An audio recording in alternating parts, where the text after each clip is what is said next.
Hello again, and thanks so much for tuning in today here on the channel. Now, before I get started, I want to remind you that I'm down to my last box of 2023 Nightscape Images calendars. And I've been shipping these all over the world. And you know, they make really nice Christmas presents for anyone looking for something, I hope, practical and inspiring.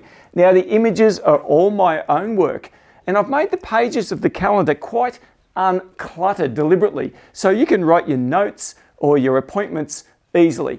Anyway, I'll leave a description in the link down below this video if you'd like to place an order. And by the way, those of you overseas, the Australian dollar exchange rate is very favourable to you at present, so you're actually getting a bargain.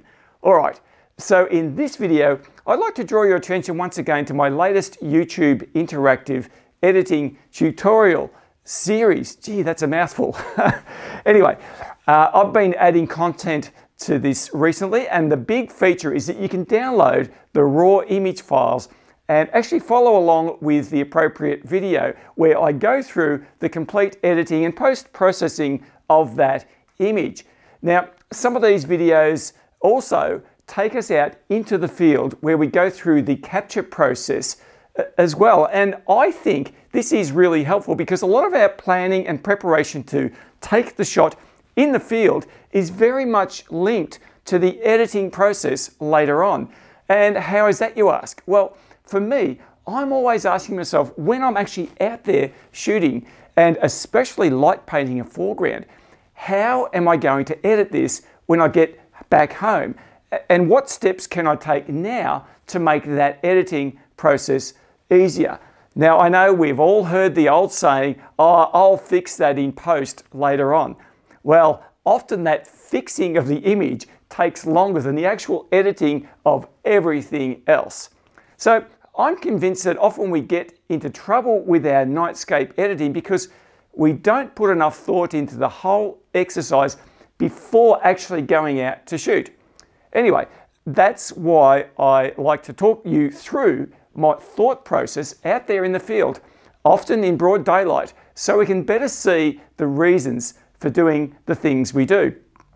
I think that often by walking around the location before the actual shoot, you'll notice something that is easily missed in the heat of the moment, especially at night time. It could be a tree in the background, or even worse, a street light or something like that. So what I've been doing is linking back to some of my previous editing videos and making the files available for you to download relating to those. And many of these videos you've already seen, but I think it's really beneficial for us to revisit the hands-on editing, especially now that the raw files are available for you to play with. So, as of today, you can download the raw files of this blended and light painted silo image. And I just happen to have a print of the image right here. Now, it's not an overly complicated shot, but it sure does demonstrate very clearly my mindset about the methods I used to create it. And all you need to do is follow the links below this video to access the files for this image. Now, remember, all of these are offered completely free of charge to you to download. Now, of course, you can pay for them if you wish, and you'll see the PayPal option right there on the page, but I'm not expecting that from everyone.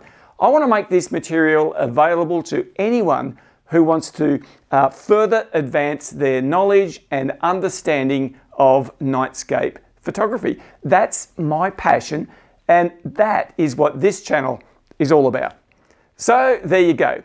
I'll be really keen to hear your thoughts on these images in the comments below. And don't forget to put in those calendar orders before they all run out. So a nice, short and sweet video this week. But until the next video, I hope you all have a wonderful week. See you later.